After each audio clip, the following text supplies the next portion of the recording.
Hi guys, I'm Stuart with UBeesize and today I'm going to show you our new 16-inch ring light with remote control set. First, let's have a look at the stand. All you have to do to set it up is loosen this knob here and then simply turn the legs over like so and then tighten that knob again and you can stand up the stand just like that. To adjust the height of the tripod, you simply release these clips along the center column, just like this.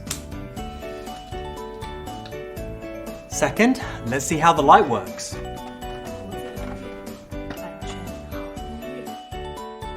Connect the cable to the light. Then to turn on the light, you simply press the power button that's on the touch screen, like that, and then there's a slider as well, also on that touch panel. To adjust the color temperature of the light, simply use the slider on the touch screen, like this. And then to adjust the brightness of the light, press K and use the touch screen again.